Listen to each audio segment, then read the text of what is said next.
Hello everyone, let's take a look at the new features and changes rolling out as part of Windows 11 build 26300.8346 and experimental channel for version 25H2. Although these changes are part of version 25H2, they are expected to become part of version 26H2 when the update releases later this year. Also, some of the improvements apply to build 26220.8283 in the beta channel.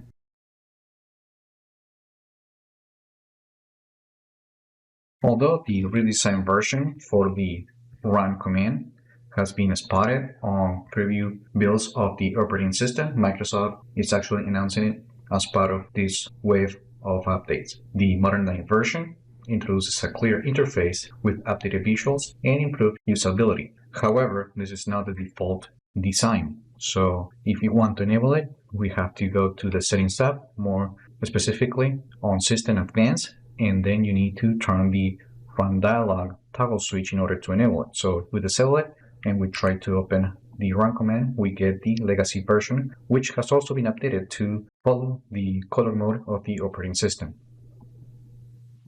One thing to note is that it is unclear if eventually this is going to be the default version, as the company said that it's rolling out currently as an opt-in feature for insiders and the experimental channel, but that might change in the future. The company is also enhancing the Windows Share experience by extending the intelligent app suggestions, as you can see right here, to Azure Active Directory users. Previously, it was limited to Microsoft account users. A new setting also gives user control whether these promotional suggestions appear, ensuring the experience remains helpful and customizable. And you can actually do that by using this setting right here.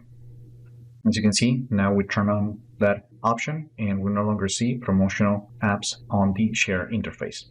Microsoft is dialing back on noise in the widgets experience to make it feel less intrusive in everyday use. As part of this preview, widgets launches in a more controlled and less attention-grabbing state, reducing unexpected alerts and visual interruptions. For example, the core behavior like opening on hover and taskbar badging are now disabled by default, while alerts remain limited until you actively engage with the experience. The first launch now opens directly into widgets, giving you a clear entry point without background distractions. If you prefer a more proactive setup, this behavior can still be re-enabled by going to the settings.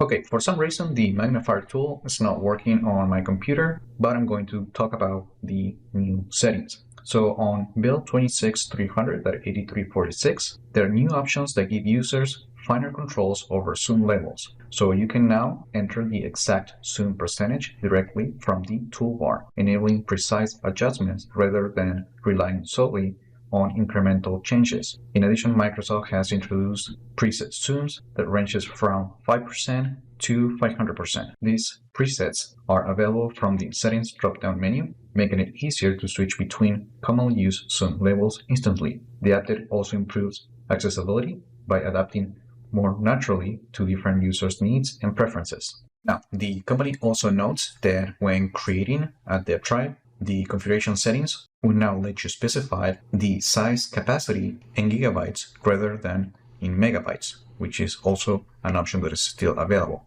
Now, this option also expands to when resizing an existing volume. As you can see right here. Build 26300.8346 also introduces a series of targeted fixes to improve the reliability and visual consistency of File Explorer homepage. Microsoft has addressed an issue causing a gray flash during load, as well as unexpected scrolling behavior that would jump users back to the top of the page. The Favorites section has also been cleaned to prevent OneDrive files from appearing duplicated in certain scenarios. In addition, thumbnails in the recommended section are now sharper, making them easier to preview and identify at a glance. Now let's talk about the other changes. The company has also released several other improvements for the operating system. For example, this update resolved an issue that caused excessive API set events in the event viewer, resulting in a clearer and more useful system log. Also, the task manager has been updated, so column width adjustments now persist across session, eliminating the need to reconfigure the layout each time.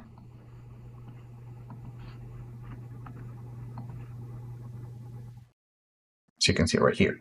Also, this update addresses inaccurate processor speed readings in Task Manager for virtual machines after resuming from hibernation, ensuring reliable data. As part of the known issues, both the experimental and meta tracks, the company notes small glitches on the Windows Insider program settings, where the release preview option may now appear as selectable after enabling the toggle, this toggle right here. And in my case, it's not happening. Closing and reopening the settings will typically resolve this issue. Finally, insiders using the feature flags to enable new experiences may notice that feature state showing incorrectly as current. However, Microsoft says that despite this visual inconsistency, changing and applying the state works as expected. Now, pretty much everything that Microsoft has announced appear enabled by default on Windows 11, build 26300.8346. However, if some of those features or improvements are missing, here's how you enable them. So first, let's go to the Settings tab, and then from Windows Update, let's go to the Windows Insider Program Settings, and from here, we're going to go to the Feature Flags page. And these are all the hidden features that you can enable through the Feature Flags page. I already went ahead and enabled all of them to record this video. And if you want to enable them, just make sure to click the Enable option. And if you want to disable them, just click this and then click Apply and then restart the computer. And that is how you enable the hidden features on Windows 11 through the Insider program. That's it. Those are the biggest changes that we're going to see in this Windows Insider program. Let me know in the comments what you think about these changes. Remember to like the video, share it, subscribe to the channel if you haven't done that yet. And I just hope this video was informative for you, and I would like to thank you for viewing.